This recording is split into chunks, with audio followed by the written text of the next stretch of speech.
Desde su aparición en el planeta, los seres humanos se han desplazado de un lugar a otro por diversas razones. A ver, ¿cuáles pueden ser estas razones? Preservar su supervivencia, mejorar su calidad de vida, huir de la violencia, reunirse con la familia. En fin, son muchos los motivos que obligan a alguien a moverse de su lugar de origen. El día de hoy vamos a hablar de un tipo específico de desplazamiento y es aquel que ocurre de manera no voluntaria. Es decir, vamos a hablar de la historia de las personas que se han visto forzadas a dejar su lugar de nacimiento para preservar su vida o su integridad. ¿Por qué nos pareció interesante hacer este tema? Porque es enorme la cantidad de personas en el mundo que se encuentra en esta situación. Entonces, hablando de esa historia, quizá los entenderemos mejor y podremos ser más empáticos. El día de hoy no digo que esto sucedió en el Perú. El día de hoy digo, soy Norma Martínez y esto sucedió en el mundo.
Con el objetivo de no perdernos en el mar de conceptos que aparecerán a lo largo del programa, sería bueno aclarar algunas definiciones. Empecemos por la siguiente. ¿A qué nos referimos como desplazados? Estamos hablando de personas que tienen que dejar su lugar de origen, el lugar donde viven, para poder trasladarse a otro lugar, sea por razones económicas, sociales o políticas. Hablando en términos más recientes, digamos, el problema del que ha generado el COVID-19 ha generado también un desplazamiento masivo importante en la población, dentro de las fronteras nacionales como hacia fuera de las fronteras nacionales. Al interior de la categoría de desplazados existen dos términos específicos: refugiados y desplazados internos. El tema de los refugiados es una situación específica que sí está delimitada por el derecho internacional, que proviene este término de la Convención de 1951, que forma el marco, digamos, más usual, más reconocido por la mayoría de los estados, donde los refugiados son aquellas personas que son perseguidas por algún estado por motivos, por ejemplo, de raza, de pertenecer a un cierto grupo social, de tener ciertas opiniones políticas, cierta religión. Es una idea de persecución individual del Estado hacia la persona. Entonces, estas personas huyen por temor a ser perseguidas, porque están muy en riesgo. Entonces, la idea es que llegan a otros países donde son admitidos como refugiados y no pueden ser regresados al Estado que los persigue. Eso es lo más básico. No quería salir. Personalmente, yo que no tenía problema ahí, yo no quería salir de mi país porque tenía mi familia y me gustaba mi país. Salimos de ahí porque el padre de mis hijos no podía vivir, porque hace 12 años también que no estaban talibanes, igual ahora también en Kandahar estaban talibanes escondidos y sabían. y mataban gente, mataban a las personas que trabajaban con americanos y a gente de otros extranjeros que estaban militares en Afganistán. Ahí mataban mucha gente también.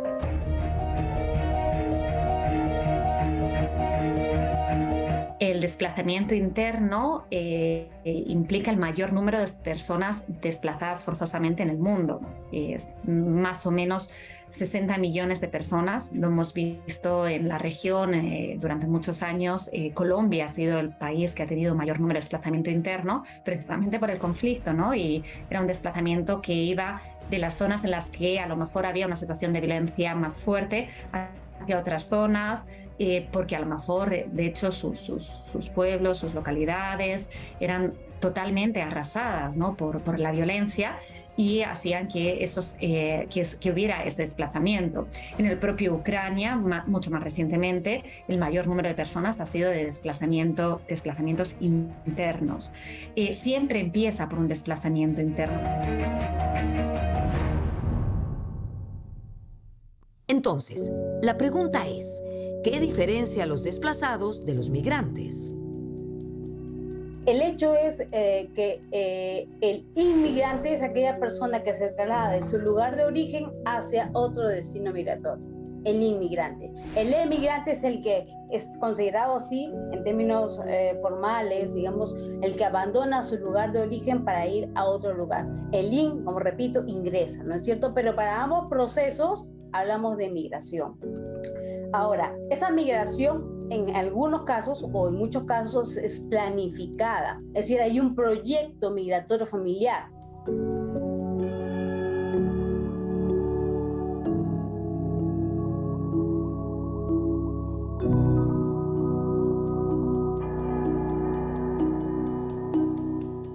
En este programa vamos a hablar de los procesos de desplazamiento ocurridos en el siglo XX, porque es a lo largo de todo este siglo que millones de personas se ven obligadas a huir de sus lugares de origen.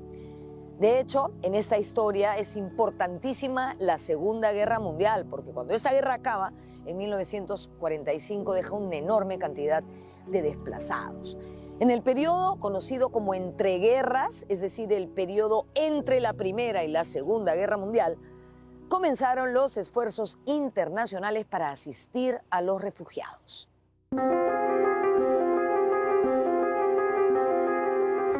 En el contexto anterior, sí había ciertos esfuerzos, por ejemplo, la Liga de Naciones, que es la organización que, como sabemos, precede a las Naciones Unidas y que estuvo vigente tras la Primera Guerra Mundial, en el periodo de entreguerras, y ahí hubo conflictos. Por ejemplo, había algunos prisioneros de guerra que quedaban de la Primera Guerra que aún no habían sido liberados, y la Sociedad de Naciones ayudó a liberarlos, también atendió, había un comité que se ocupaba de los asuntos de los refugiados que ayudó, por ejemplo, a las personas que huyeron de la guerra civil en Rusia. Entonces, sí había ciertos esfuerzos, pero todavía no estaban tan institucionalizados, y principalmente la solidaridad se canalizaba por parte de los estados.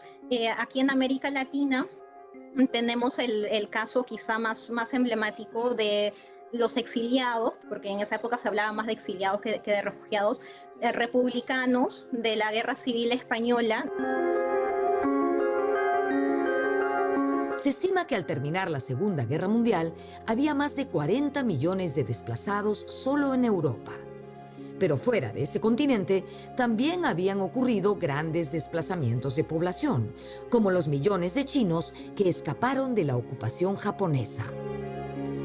Ya después de la Segunda Guerra Mundial, y con todo el horror que esto significó, y con toda la preocupación por generar una nueva institucionalidad internacional, no solo en el tema de los refugiados, sino a nivel general. Por ejemplo, vemos que en ese contexto surgen también el sistema financiero, el de Bretton Woods, también la OTAN, las mismas Naciones Unidas. Entonces es un momento de institucionalizar las preocupaciones de los temas internacionales. Entonces ahí surge prácticamente de manera contemporánea la OIM, la Organización Internacional para las Migraciones, y ACNUR.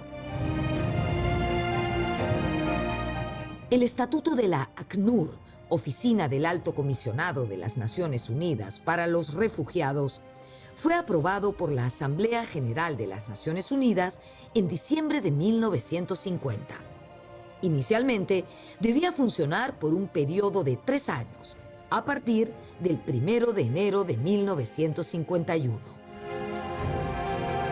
Y se empieza a trabajar enseguida en una convención internacional llamada la Convención de Ginebra para el Estatuto de los Refugiados de 1951, que se aprueba efectivamente en julio de 1951 y que da el marco legal, porque lo que se requería era generar un marco normativo que brinde protección a personas refugiadas en los distintos países donde se den. Pero como estamos hablando de básicamente Segunda Guerra Mundial, el foco de la Segunda Guerra Mundial estaba en Europa. Entonces esa primera convención tenía algunas limitaciones geográficas y temporales. En 1954, el Alto Comisionado de las Naciones Unidas para los Refugiados recibió por primera vez el Premio Nobel de la Paz por brindar asistencia a los desplazados y refugiados en Europa.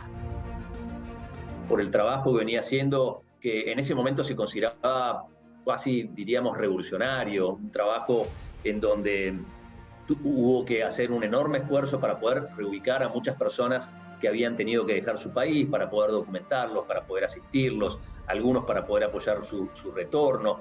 Ese trabajo gigantesco, luego de una guerra tan horrenda como la Segunda Guerra Mundial, tuvo como valoración ser premiado con el Premio Nobel de la Paz. Si quieres saber más, no te muevas, ya regresamos.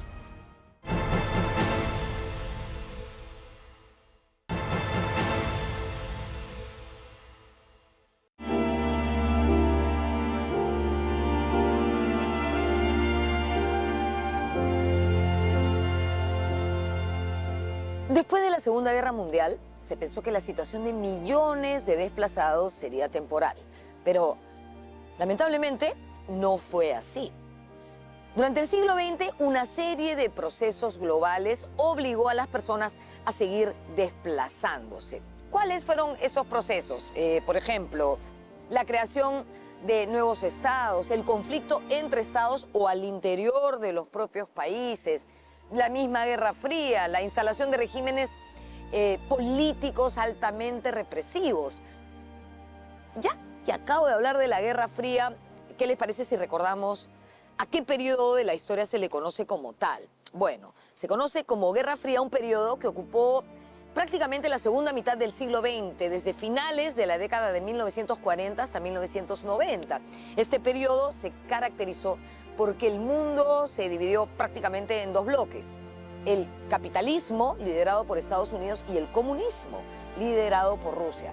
¿Pero por qué se le dice Guerra Fría, Norma? Porque el conflicto entre estas dos potencias nunca calentó tanto como para estallar en una guerra.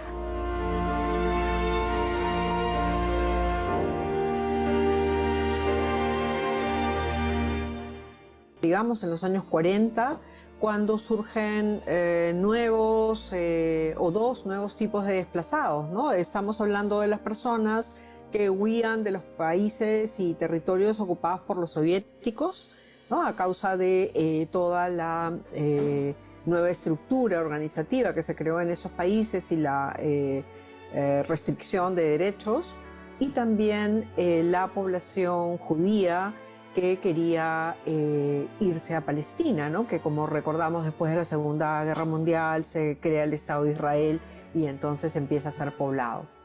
Pero también tenemos que en 1949, cuando ya se cuentan en el mundo 15 millones de personas desplazadas, que en realidad son la mayoría de Asia, que empiezan a también salir por la Revolución China, ¿no? Por el gobierno que asume en China, pero también tenemos el conflicto entre India y Pakistán, que también surge por la búsqueda de autonomía, de independencia de esos países, habían sido colonia del Imperio Británico, ¿no? Entonces también eso genera un conflicto, una crisis, y muchas personas también huyen de esa situación.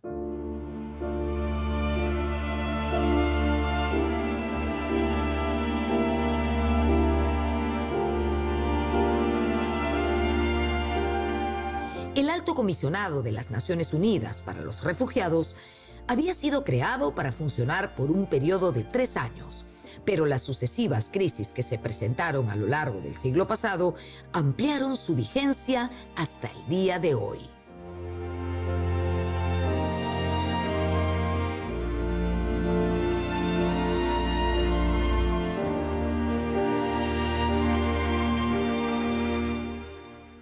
En 1956 se dio lo que se llamaba la Revolución Húngara, en donde cientos de miles de personas húngaras salen de su país, que estaban en el marco del régimen soviético, en donde tenían una enorme limitación a sus propias libertades, y que a raíz de distintos mecanismos de persecución, etcétera, salen de manera masiva, muchos de ellos, generalmente, o la mayoría, hacia Austria. En los 60 se dio todo el proceso de descolonización de África, y ese proceso generó también una enorme cantidad de crisis de desplazamiento forzado en el continente africano, en donde el ACNUR tuvo un enorme trabajo por hacer. En los 70 y en los 80, también en América Latina, hubo enormes situaciones de conflictos armados internos que dieron lugar a desplazamiento y, por lo tanto, el trabajo de ACNUR.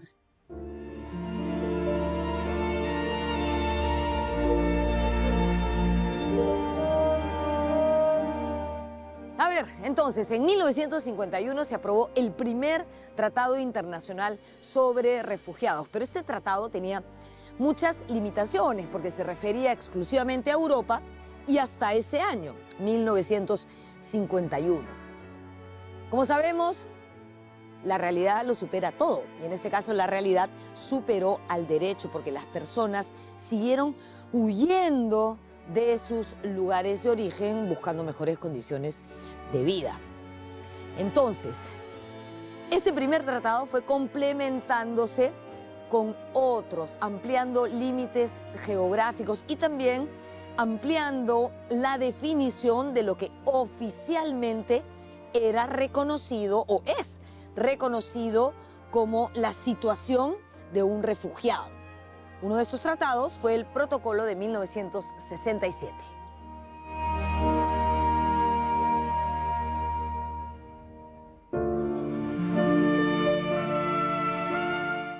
La Convención Regional sobre Refugiados de África en 1969 tiene que ver con estos procesos de descolonización que generaban distintas necesidades de protección que no estaban contempladas específicamente en la Convención de 1951. En el 84 se da la Declaración de Cartagena, que también tiene que ver con los desplazamientos que hubo principalmente en Centroamérica, pero también en Sudamérica, y que dieron lugar a buscar una extensión de a quienes consideramos personas necesitadas de protección internacional. Y ahí pues tenemos la lección de que las situaciones históricas generan un avance en lo jurídico también, porque ahí, por ejemplo, por la situación del desplazamiento en Centroamérica, se generó una definición de refugiados que es mucho más amplia, que no solo se centra en persecución personal como era en la anterior definición, sino, por ejemplo, en situaciones de violaciones de derechos humanos.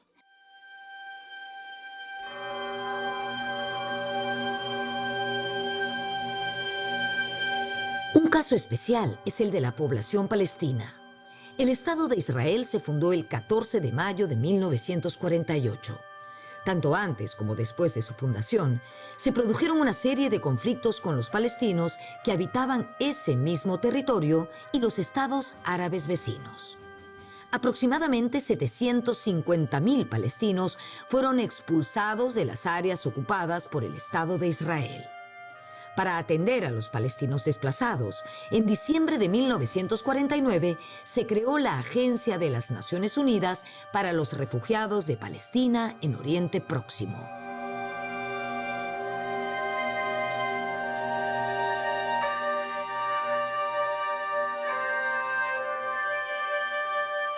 Esa es una situación además especialmente compleja y precisamente por el número, por cómo se generó, ¿no?, ese conflicto entre la población palestina e israelí y la dificultad que tienen después de tantas décadas para volver. Estamos hablando de más de 5 millones de personas, ¿no?, bajo el mandato de UNRWA. es esa dificultad a poder regresar, porque Israel ha puesto unas restricciones muy fuertes al regreso de las personas palestinas a su lugar de origen, ¿no? Que es uno de los problemas principales que está habiendo, ¿no? Cuando la mayoría de las personas palestinas quieren regresar, ¿no? Estamos hablando de más de 40 años, ¿no? La mayoría de ellos, de poder regresar con una situación muy compleja que hay ahora mismo también, que sigue habiendo tanto en Gaza como en Cisjordania, pero también como en el propio Israel, que pone unas restricciones muy específicas, que desde Amnistía Internacional lo hemos estado considerando como un apartheid hacia la población palestina. Esto hace que realmente sea prácticamente imposible llegar y que tengan que estar en esta situación.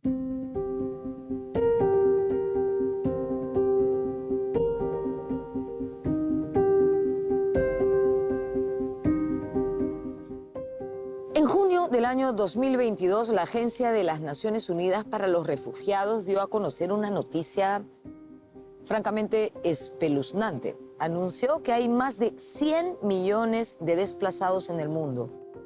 Una de cada 78 personas está en esa condición.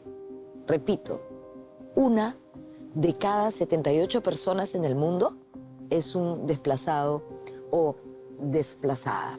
De acuerdo con un informe publicado por esta misma institución a finales del 2021, el número de desplazados era de 89 millones, pero la invasión de Rusia a Ucrania disparó la cifra. Antes de esto, la situación tampoco era alentadora. De hecho, año a año, el número de desplazados ha ido subiendo.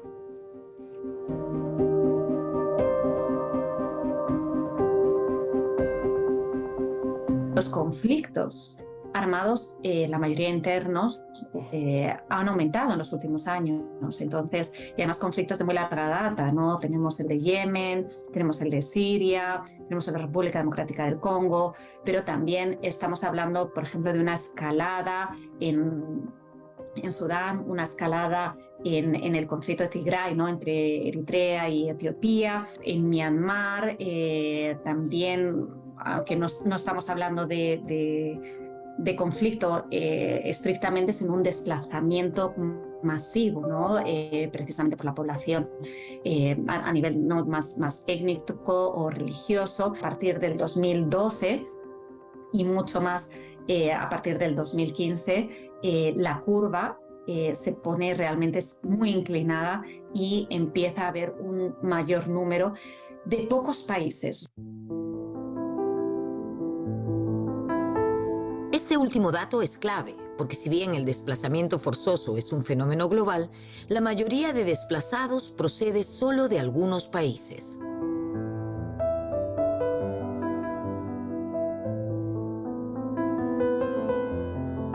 Hay 5 países, o diría 6, que representan cerca del 70% de los desplazados.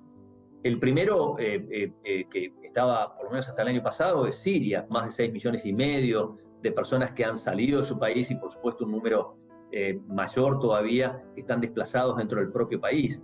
La situación actual, podríamos decir, de Ucrania, en donde cerca de 10 millones de personas salieron, hay algunas estimaciones que hablan de que cerca de 4 millones han regresado, por lo tanto podríamos hablar de cerca aproximadamente 6 millones de personas, son números muy móviles, y la situación de Venezuela, aquí bien cercana, que la vemos y la vivimos cotidianamente, en donde también cerca de 6 millones 100 mil personas, casi 6 millones 200 mil personas venezolanas se estima que han salido de su país en los últimos años.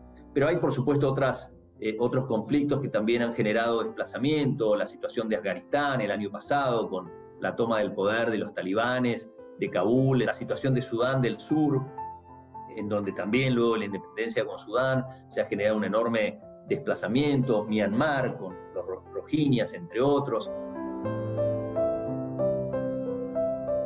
De la misma manera, la mayoría de refugiados se encuentra en determinados países. Los países receptores, por ejemplo, de personas refugiadas, normalmente son los países vecinos. De hecho, dentro de los 10 países receptores en el mundo, ¿no? Los países de acogida, de los 10 principales, solo hay un país de la OCDE, que es Alemania, y además en el 5º lugar. Mucho antes, pues tenemos a Turquía, tenemos a Colombia, tenemos a Pakistán, tenemos a Líbano, ¿no? Entonces, Uganda, ¿no? Esos son los países, los principales países receptores, porque es a donde la gente que está huyendo primero llegan y se quedan ahí, ¿no? Porque no tienen tampoco la posibilidad de seguir.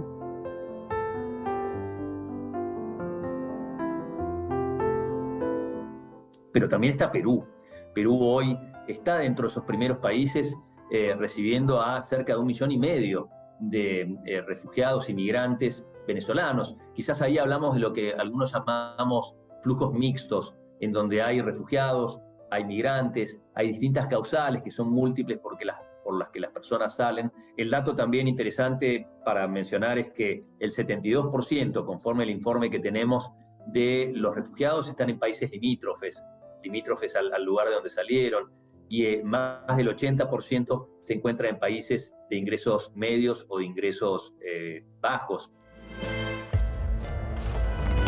No se muevan, regresamos muy pronto.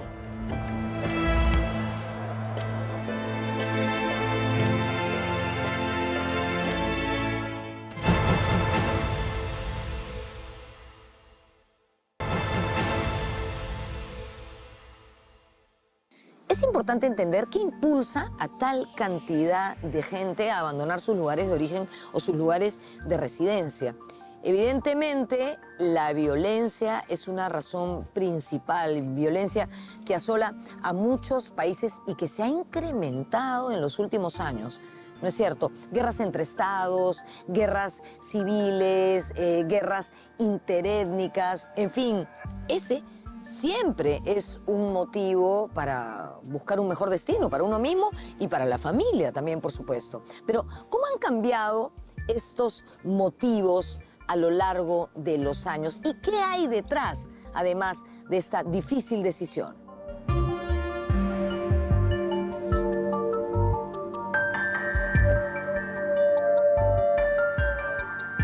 Estamos enfrentando otros fenómenos, ya no son las guerras, los conflictos de antes, del siglo XX, sino los propios problemas causados por nuestras sociedades, como el cambio climático y la crisis alimentaria, ¿no? Que también está obligando a que las personas migren. Es un país que mujeres, por ejemplo, mujeres no tienen mucha libertad y que ahora gobiernan talibanes en Afganistán.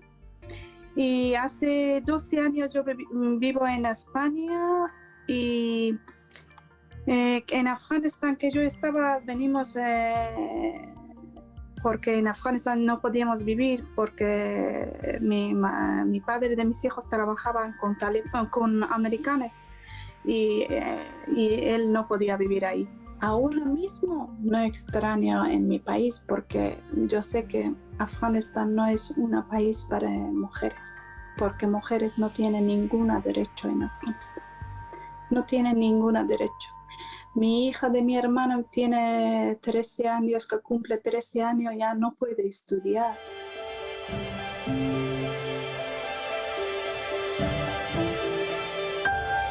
Muchas de las noticias que recibimos sobre los desplazados tienen que ver con los obstáculos y peligros a los que se enfrentan, ¿no? Desde su salida hasta su llegada a otro territorio, que puede ser otra región del país, otro continente. En toda esa travesía están en constante riesgo. Recordemos que muchas veces esas personas viajan de un día para otro sin nada, o no tienen los recursos suficientes para pagar viajes seguros, o no tienen la documentación necesaria para entrar o permanecer en determinados países. Por eso la población de desplazados es muy vulnerable y merece especial atención.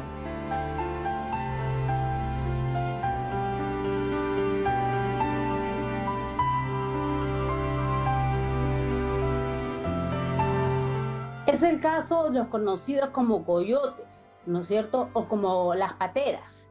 ¿no es cierto?, en Europa. Entonces, son personas que se aprovechan de la debilidad, de la falencia, de la carencia de otras personas o familias, y por cada traslado de un punto a otro punto, por lo general por el mar o por grandes desiertos o por al filo de las fronteras,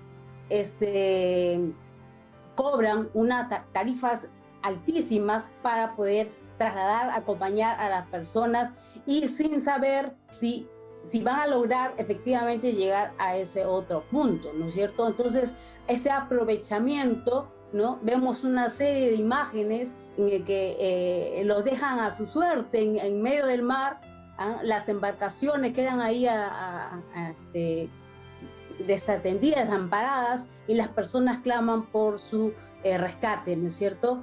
Pero la idea es llegar hacia la otra esquina, digamos, hacia la otra orilla, que es un término que se utiliza muchísimo, hacia la otra orilla, para lograr salvar sus vidas y luego insertarse en la dinámica económica social del lugar de destino migratorio. Las personas migrantes que tienen que transitar desde México hacia los Estados Unidos o de cualquier país de Centroamérica hacia los Estados Unidos, sea El Salvador, Honduras, Guatemala, tienen que someterse muchas veces a situaciones de riesgo, de trata y tráfico de personas, o de estafas, o de violencia de género, o si lo pensamos en términos de las personas que tienen que salir de África, obligados por la situación económica, y casi todas las semanas se ve que llegan personas del continente africano por el mar en unas embarcaciones precarias, y muchas de esas personas llegan muertas. Eso es terrible, ¿no? Como humanidad, tener que ver cómo es que estas personas tratan de salir a un mar inmenso, peligroso, que tiene tormentas, que tiene mareas, y que sin embargo arriesgan su vida de todas maneras para intentar llegar a algún lugar más seguro, que les ofrezca mejores oportunidades, ¿no? Que queremos salir de Afganistán, vendemos unas casas que tenemos de ahí y pagamos para gente que sacan gente de países, y venimos en Irán, de Irán fuimos a Dubái, de Dubái fuimos a Turquía, de Turquía Brasil, de Brasil Caracas, de Caracas España, tanto vuelto. De verdad no es fácil con 2 hijos y salir de un país que es, por ejemplo, tú vender tu casa, tus cosas, y salir de ahí con 2 hijos, y es difícil. Y es tú no sabes que vas a llegar en este sitio, ya no. ¿Por qué? Porque no es seguro. No sabes, es 50%, 50 y 50, no sabes que vas a llegar, ya no.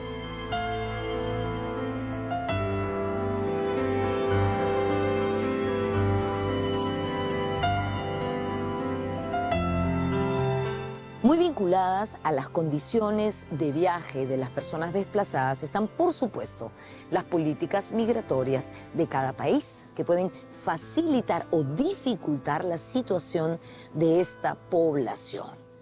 Estas políticas migratorias varían en regiones diferentes o en países diferentes. Entre algunas hay semejanzas, hay diferencias, pero en todo caso, casi todas han cambiado en los últimos años debido a los procesos de movimiento globales, ¿no? Procesos políticos, económicos, sociales e internacionales.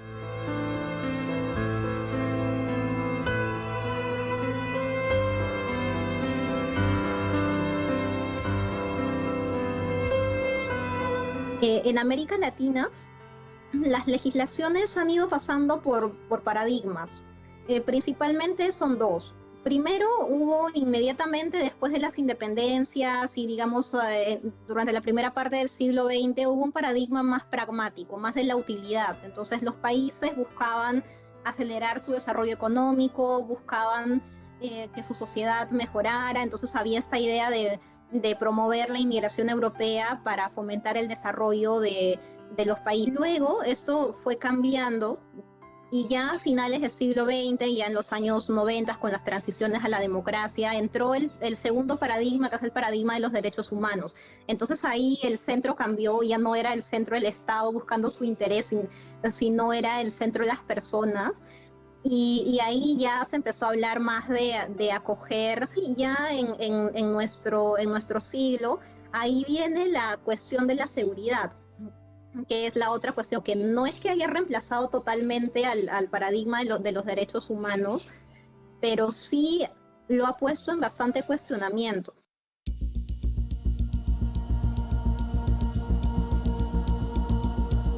El siglo XXI nos ha traído un aumento de la seguridad como fenómeno global, vinculado a otros hechos, como la lucha contra el terrorismo internacional y el crimen organizado. Definitivamente la seguridad ciudadana, ya sean las políticas antiterrorismo que se han desarrollado en casi todos los países, especialmente los países del norte en los últimos 20 años, ¿no? Pero cualquier otro también de seguridad ciudadana, ¿no? Cualquier discurso de seguridad ciudadana se ha utilizado mucho como una forma también de control y se ha utilizado para no sé, como un pretexto para para aumentar esas barreras de entrada, para aumentar todas estas restricciones. Y además también se ha utilizado mucho, lamentablemente, para la propia integración, ¿no?, de la población que ya estaba. Entonces, creo que esos discursos siempre han tenido un uso, lamentablemente, político, además, ¿no? Entonces, en ciertos momentos. Y luego, sí hay algo común, ¿no?, que la población cuando llegan, digamos que muchas personas, sobre todo de ciertas nacionalidades o extranjeras en general, al mismo tiempo eso genera un cierto recelo.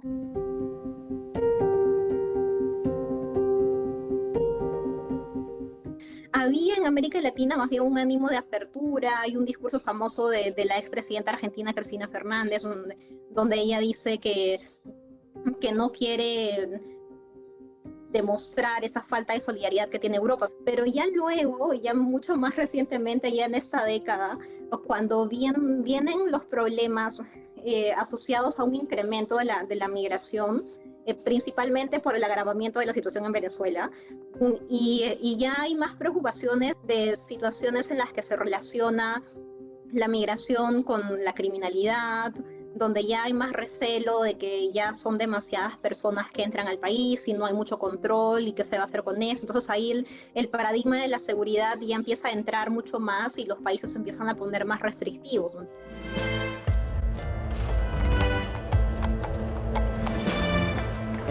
Volvemos con lo último del programa.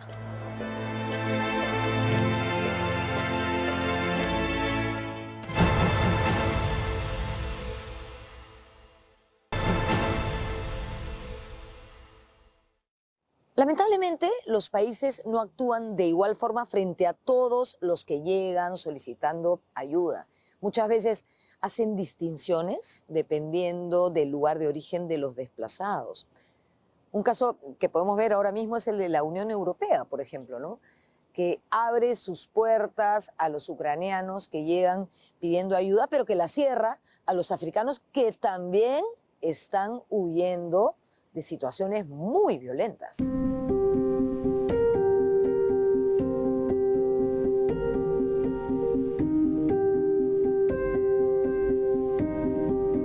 La política de la Unión Europea y de casi todos los países de Europa hacia la recepción de las personas que vienen de Ucrania es lo que debería estar ocurriendo en con otras nacionalidades.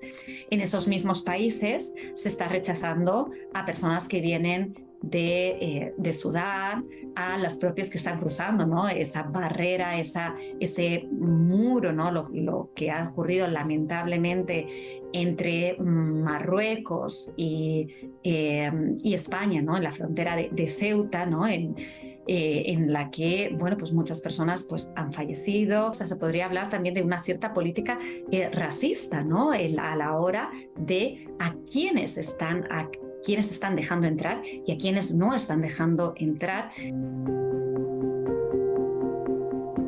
Sin embargo, es necesario matizar un poco este enfoque predominantemente negativo de las respuestas de los estados.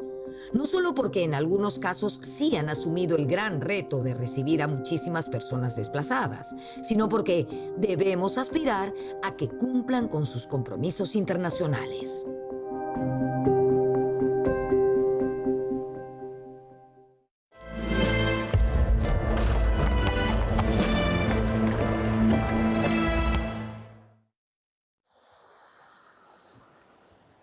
Hay varios factores que influyen en cómo una sociedad responde a la llegada de personas extranjeras.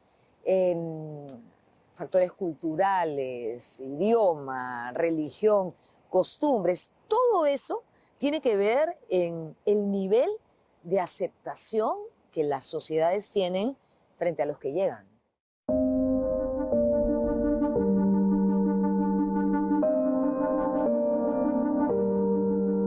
De principio estaba muy difícil.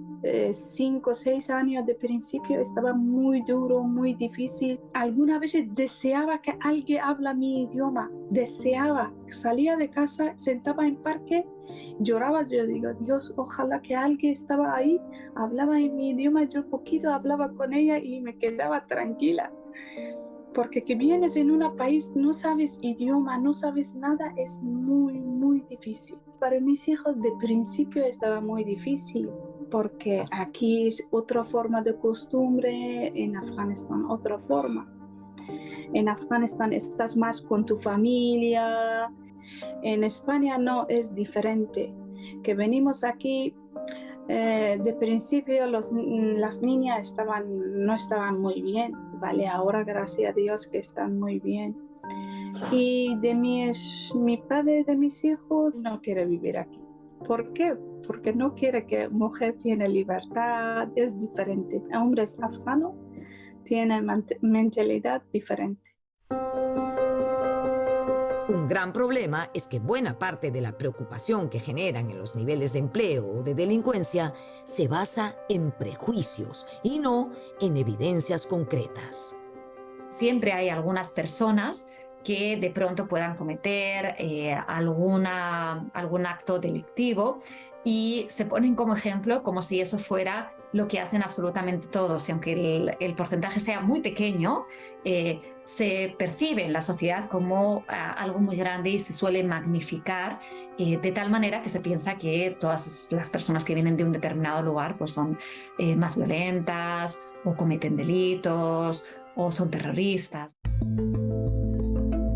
Pero también hay una faceta muy positiva en la respuesta de la sociedad civil, que en muchos casos ha complementado e incluso reemplazado al Estado en la asistencia a las personas desplazadas.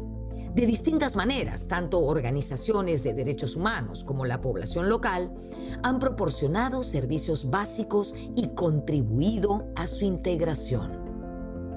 En el caso peruano existe una mesa de gestión migratoria que es acogida por el Estado, en este caso por la Cancillería, y ahí coordinan no solo los ministerios, sino también organizaciones de sociedad civil, también hay representantes de universidades. Entonces es una bonita forma de agrupar a la sociedad, ¿no? Digamos, desde los diferentes ángulos, ¿no? El ángulo de la solidaridad, el ángulo del Estado, el ángulo académico. Entonces está todo alrededor de ayudar. En Europa también ha pasado más recientemente con Ucrania, pero también antes con el caso de Siria. También en Alemania, por ejemplo, había organización así, digamos, más espontánea de personas que iban a las estaciones de trenes a recibir a los que llegaban, que llegaban tomando trenes desde otros países, como se puede hacer en Europa, ¿no? Y cruzando fronteras, y entonces ahí los recibían, les brindaban alimentos. Yo tenía 2 hijos que no me ayudaban ellos.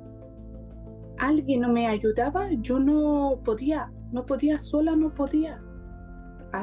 Hay trabajadores sociales que estaban conmigo y educadores que estaban conmigo, ellos me ayudaron muchísimo por idioma, por ayudar con mis hijos y qué forma vivir sola. Y te digo ahora, mira, que después de 12 años conocido a una familia que trabajaba en su casa, que te digo ahora es una parte de mi vida porque son mi familia y ellos también me quieren mucho y yo también quiero muchísimo a ellos. ¿Y por qué? Porque tanto ellos me han dado cariño y yo también.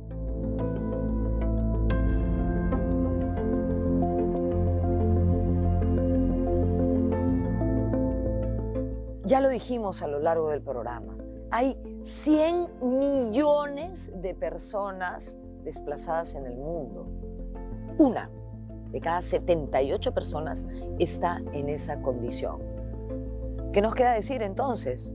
Bueno, que seamos solidarios, que seamos empáticos, porque nadie está libre de que le pase algo así en la vida. ¿No es cierto? Nos vemos en la próxima.